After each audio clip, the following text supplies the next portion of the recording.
Okay, the next book is, can be described as like a youth novel, and it's called Castaways of the Flying Dutchman, and it's by Brian Jacques.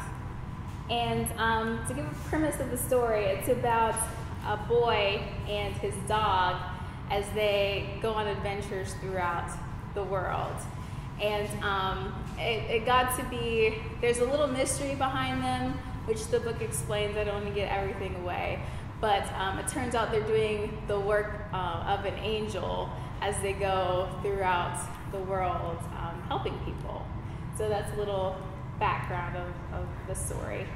And I thought about reading excerpts throughout the book, but it was actually better to just read it a little from the beginning, because it sets it up nicely. So it gives a little background, and it also gives a little teaser that makes you want to read more. So let's get started with this. Okay, the boy's name is Neb, short for Nebuchadnezzar. And the dog's name is Den, which is short for Denmark, and they're both from Denmark, the country Denmark. So after a while, Neb lost count of time. Nights and days came and went with numbing regularity. It was a world of water with no sign of land on any horizon. Both he and the dog had been seasick. There were moments when the boy wished himself back on land. Even living in the Bjornson's herring cellar seemed preferable to the high seas. As the Flying Dutchman sailed south and a point west, warm waters and fair weather fell behind in the ship's wake. It grew progressively colder, windier, and harsher. The South Atlantic's vast, heaving ocean wastes were relentless and hostile, with troves deep as valleys and wave crests huge like huge hills. It took a lot of getting used to, one moment being lifted high with naught but sky around, next instant falling into perilous troughs, facing a blue-green wall of solid water. Having few duties to keep him busy was very frustrating, and Neb sat with Denmark, just inside the stern cabin doorway, forbidden to move until the captain ordered it. Vanderdecken talked to himself a lot when setting charts and plotting his vessel's course. The boy could not avoid hearing most of what was said. Yesterday we passed the coast of Brazil in the southern Americas, somewhere twixt Recife and Ascension Island. I gave orders to the steersman to take another point southwest. In 3 days we should pick up the currents running out from Rio de Plata, sailing closer to the coast but keeping well out at the Gulf of San Jorge towards Tierra del Fuego and Cape Horn, the most God-forsaken place on earth. Neb could not help but shudder at the tone of Vanderdecken's voice. He hugged his dog close, seeking reassurance in the friendly warmth of Denmark's glossy fur. The captain glanced across at him, setting down his quill pen. Bring forth food and drink, boy. Don't waste time dawdling with the hands. I need you back here. Jump to it. There were lines strung across the deck. Without these ropes to hold on to, a body would be swept over the side and lost forever in seconds. Neb came staggering into the galley with his dog in tow, both of them drenched in icy spray. Petros had wedged himself in a corner by the stove. His stomach wobbled as he strove to stand normally on the bucking, swaying craft. The Greek cook glared hatefully at the boy, upon whom he blamed all of his misfortunes. You creep in here like a wet ghost. What do you want, dumb one? Neb picked up a tray from the galley table and conveyed it by a series of gestures that he had come for food and drink. With bad grace, Petros slopped out 3 bowls of unnamed stew he'd concocted and 3 thick ship's biscuits that clacked down on the tray like pieces of wood. He waved his knife menacingly in Neb's directions. You not mangy dog get food for nothing. Get out of Petros' galley before I kick you out. He raised a foot but dropped it quickly. The black Labrador was standing between him and the boy, his hackles up, showing his teeth and fang, growling dangerously. Petros shrank back. Take that wild beast away from me. Get your own coffee and water from the crew's mess. Go on, get that dog out. Neb delivered the food to Vanderdecken, then went off to the crew's mess bearing his tray. Jamil and Sind had just arrived in the forecastle cabin after checking the rigging. As Neb came through the door, they cast surly glances at him, another case of malcontents blaming him for their bad luck, though with some justification in their case. Vogel, the German mate, was also suspicious of Neb and his dog. Talk among the crew was that the captain used them both to spy on the crew. Not wanting to lose his position as mate, Vogel elbowed Jamil and Sind aside, allowing the boy to fill 2 bowls with coffee and 1 with water for the dog. When you two have had coffee, I'll chain you back to the anchor locker, he said to the seaman. Captain's orders. Hurry up, boy. There'll be cold, thirsty men waiting to get a drink. The tone of the mate's voice caused Denmark to turn and snarl. Vogel sat quite still, as if he was ignoring the dog, though it was obvious he was scared to move. Get that hound out of here. Back to the captain's cabin. Neb nodded meekly, not wanting to upset the big German. Sin took his turn at the coffee urn, commenting, bad luck to have a dog on board the ship, eh, Jamil? The Arab grinned weakly. Aye, bad luck. This ship be all bad luck. Poor fortune for poor sailors. Wrong time, bad season to be going round Cape Horn. You know that, Mr. Vogel. The mate stared at the hawk-faced Arab. Never a good time for going around Horn. No time. I know of ships that never get around. Many try once, twice, for a long time. Ugh. They run out of food, starve. You see that bad ocean out there, dumb boy? That is like a smooth lake to the seas around Tierra del Fuego and Cape Horn. Neb placed his drinks on the tray and maneuvered carefully out of the cabin, with Jamil's parting remarks in his ear.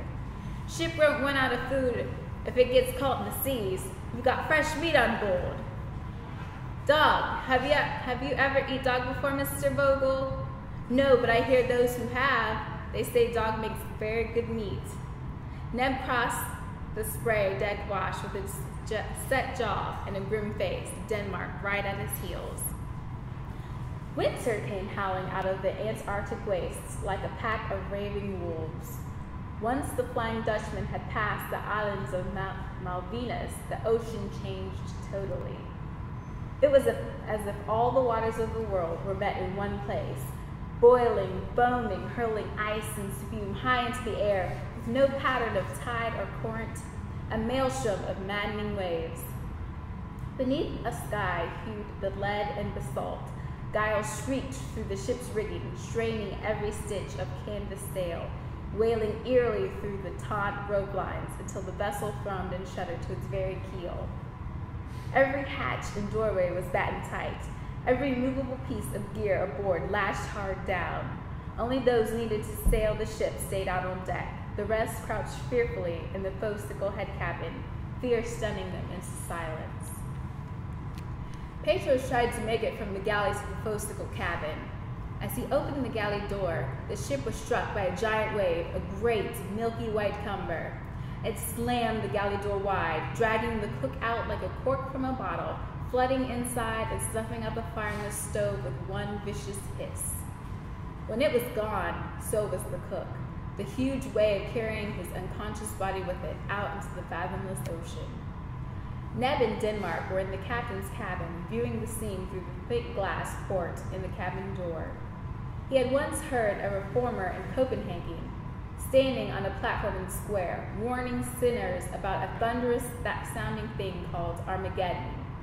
Both the boy and the dog leapt backwards as a mighty wave struck the door, causing it to shake and judder. Neb clasped the Labrador close to him. Had the Flying Dutchman sailed into Armageddon? Vanderdecken was in his element out on the stern deck. None but he had a real steersman's skill in elements such as these. He seemed to revel in it. A line wound and tied about his waist, and the wheel held him safe. He fought the wheel like a man possessed, keeping his ship on course, straight west, along the rim of the border of the base of the world. Only when the vessel rounded Cape Horn, with the course changed north, up the backbone of the Americas to Valparaiso, with the fastenings of his cloak ripped apart, and the hat ripped from his head by the wind's fury, the captain bared his teeth at the storm, hair streaming out behind him like a tattered pennant, salt water mingling with the icy tears, the elements squeezed from his eyes. Bow on into the savage, wind-torn ocean, he drove his craft, roaring aloud, "Round the Horn! Take us safe to Valparaiso!" He was a skilled shipmaster and has learned all of his lessons on the seas the hard way. But the maddened seas off Tierra del Fuego washed over the bones of captains far more experienced than Vanderdecken, master of the Flying Dutchman. 2 weeks later, and halfway back to the Malvinas Islands, the Flying Dutchman languished in swelling roughs with sheet anchors dragging forward and stern, beaten backward from the Horn. The captain paced the decks like a prowling beast, flogging with a rope's end and berating the hands, angered at this defeat by the sea. Men were aloft, chopping at rigging and cutting loose torn sail canvas. The ship's carpenter was up there also, binding cracked and broken spars with tar-coated whipping line. Neb was back as cook, swabbing out the galley and salvaging what he could from the food lockers. There was precious little, as some of the vegetables in the sack and a cask of salted meat had been swept away when Petrus was lost. One of the clean water barrels had its contents tainted by seawater. The dog dragged saturated empty sacks from beneath the table, his old hiding place. Soon Neb had a fire going, and the stove and warmth began returning to the galley. He chopped vegetables and salt cod to make stew and put coffee on the brew in a big pan. It was very unusual for the captain, but he came into the galley and sat at the table eating his meal and drinking coffee there. Denmark stayed between the stove and the far bulkhead. The dog never showed any inclination to be near anyone except Neb. Ignoring the animal's presence, the captain gave orders to the boy. "Take that food and coffee to the forecastle head cabin. Serve it to the hands. Don't hurry, but listen to what they are saying. Then come back here. Go on, boy, take your dog too." Neb did as he was bidden. While he was gone, Vanderdecken sat at the galley table, the door partially open, staring out at the restless waves, thinking his own secret thoughts. After a while, Neb returned, carrying the empty stew pot with the dog trailing at his heels. Vanderdecken indicated a packing box, which served as a chair on the table. "Sit there, boy, and tell me what you heard." Neb looked perplexed. He pointed to his mouth and shrugged. The captain fixed him with a stern, piercing stare. "I know you're mute. Keep your eyes on me and listen. Now the crew are not happy, yes? I can tell they're not by the look in your eyes. Keep looking at me. They're talking among themselves. It's mutiny. They want to take over my ship and sail back home. Am I right?" Neb's eyes widened. He felt like a flightless bird in the presence of a cobra, his gaze riveted on the remorseless, pale gray eyes. The captain nodded. "Of course I'm right. Who is the one doing most of the talking, eh? Is it Vogel? No? Then perhaps there's another. Renshaw, the Austrian? No, he's too stupid. Maybe there's 2 spokesmen. The pair I'd put in chains. Am I right, aren't I? It's Stamil and Sind, though I'll wager that Sind is the one who does most of the talking." Neb sat fascinated by Vanderdecken's uncanny judgment. He did not move. The icy gray eyes held him pinned, as if they were reading his mind like a book. The captain laid a short, fat musket on the table. It had 6 stubby barrels, which could discharge simultaneously at one pull of the trigger. A pepper-pot musket of the type often used in riots with devastating effect in enclosed spaces. "Ah, your eyes are too honest to lie, boy. Stay here, lock the door, and admit nobody but myself." Concealing the weapon beneath his tattered cloak, the Dutchman swept out of the galley. Locking the door securely, the boy, trembling, was left with his dog. They sat staring at one another, Denmark lying his head upon his young master's lap, gazing up at him with anxious eyes. Neb had no idea how long he sat thus, awaiting the report of the fearsome musket.